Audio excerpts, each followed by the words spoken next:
Hello, everybody, and welcome to another episode of Coming Up Milhouse, where we have Vincent, who's not going to stay long, and we all watched Season 6, Episode 10. It's called Grandpa versus Sexual Inadequacy. Oh, yeah. So, the Simpsons starting to push the envelope a little bit here, Is it a family show usually? They're getting 1994. Yeah, they started to think like, you know what, we're gonna push that envelope a little bit, and we're gonna talk about some stuff. So I've got my notes here that Vincent's standing on, but basically Grandpa creates a tonic that energizing, moisturizing, tantalizing, romanticizing, surprising, herb-prizing, revitalizing tonic. Mm-hmm.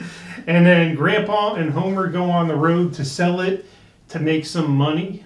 And for the minimal outlay of $1, you can take home a bottle of liquid Lothario, distilled Don Juan, catalytically carbonated Casanova. Lock old Rover in the shed, 'cause man has a new best friend in Simpson & Sons Revitalizing Tonic.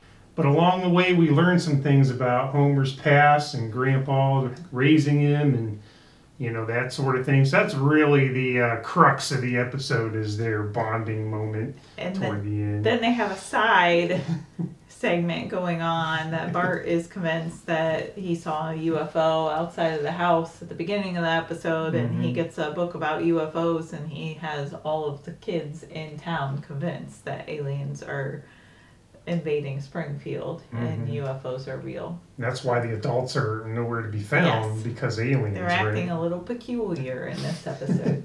No, that's not what. Has nothing to do with the tonic at all. So, would you like to start with line number 1?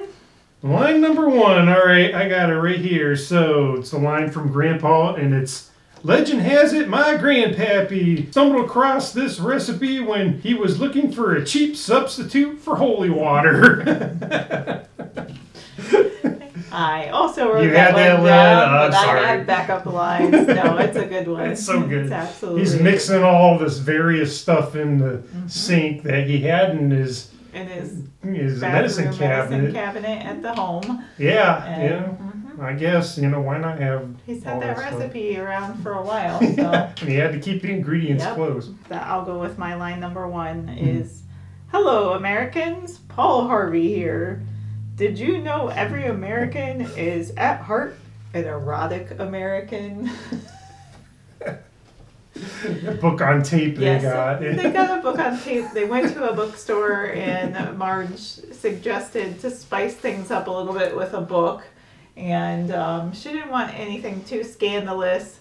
And so they ended up with a book on tape by Paul Harvey.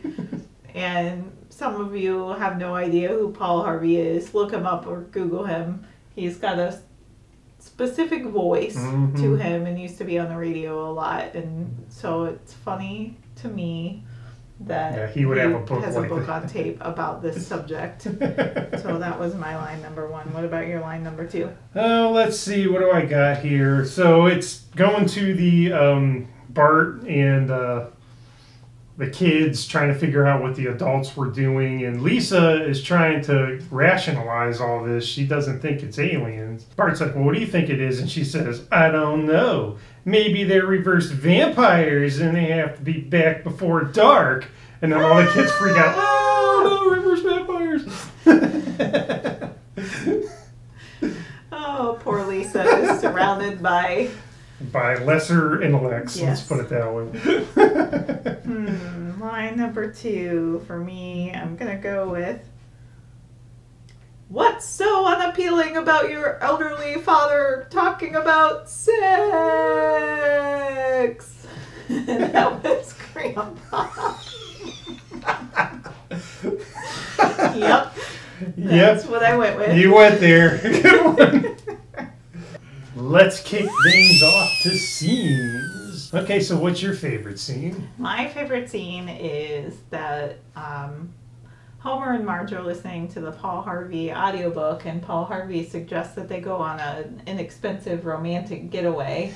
And so they end up going to the Aphrodite Hotel, And the gimmick there is that every room has a romantic theme to it, and they walk in and the hotel staff person says to them, "Oh, Fred and Ethel, we only have one room left and you should have made a reservation." And he hands them the key, and Homer's excited because it says janitor's room. And they go, and it's really just the janitor's closet, and the mop's in there and the wet vacs in there that the hotel staff has to come in and get in the middle of their stay. It's not very romantic. There's 2 cots for some reason in there, which is kind of weird to me. Because they made it a room. And I'll give it to Homer though. He was trying. He was trying. He tried. He's like, oh yeah, he came up with a scenario he thought would work. Mm-hmm. It didn't work, nope. but. Wah, wah, wah. Nope. So every other room had a theme to it. There was the Egyptian room, and I don't know, the caveman room. Yeah. And oh yeah, Quimby comes running out. There's something wrong with the caveman room. And he had that. They needed the wet back. Yep, it's a pretty good scene. I liked it. That was a good one. What about you? All right, my favorite scene is the Spittle County scene. So, of course, Grandpa and Homer are on the road selling their tonic, and they go to Spittle County, and they're doing some old-style grifting, traveling salesman stuff, and Grandpa's like, all right, I'm going to demonstrate how this works with a random person. You, sir. And he points to Homer, and this other guy's like, hey, his face is on the bottle. And they figure out that it's a scam. And it cuts to them fleeing the town. And there's this twangy music in the background. And Homer's like, they wouldn't even be chasing us if you didn't start playing that getaway music. And then Grandpa shuts it off, and then all the people chasing them get sad because the music got shut off, and they stopped and turned around and went away. But Spittle County, home of the loogie. Home of the loogie, that's right. Go with your winner this episode.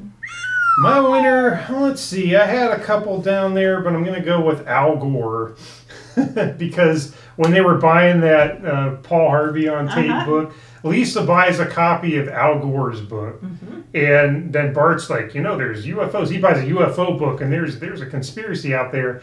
And Lisa's like, oh, that's silly. And then the cashier guy's ringing up books. And then Al Gore gets a satellite message that somebody bought his book finally.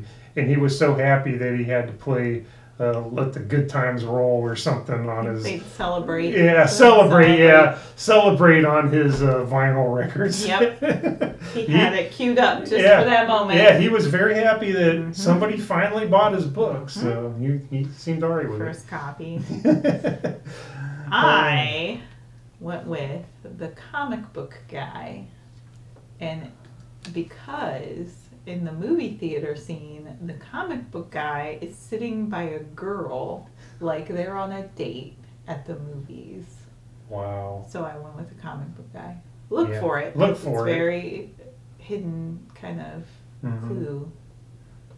That's a good one. one. But just the fact that he's sitting by a female and there were empty seats throughout the theater, I think he was on a date.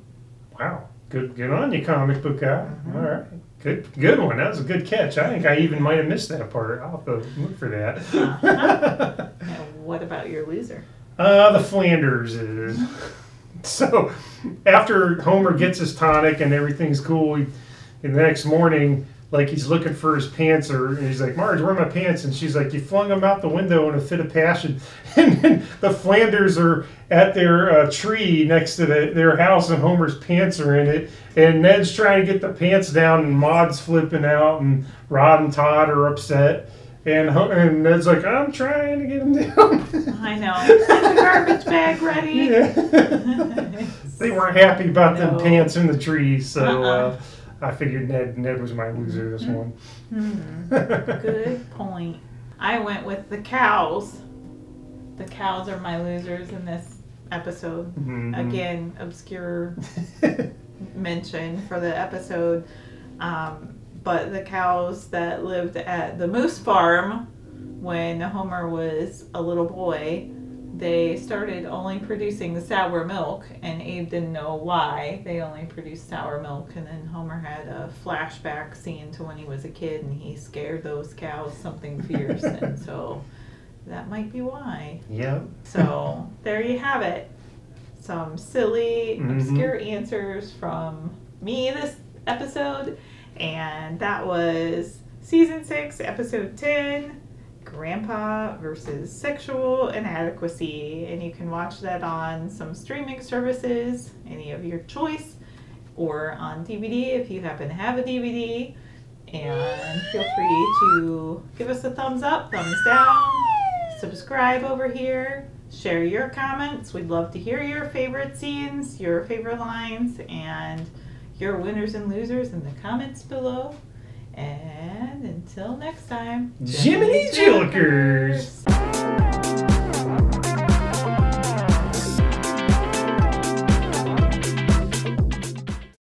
Okay, here's what we've got.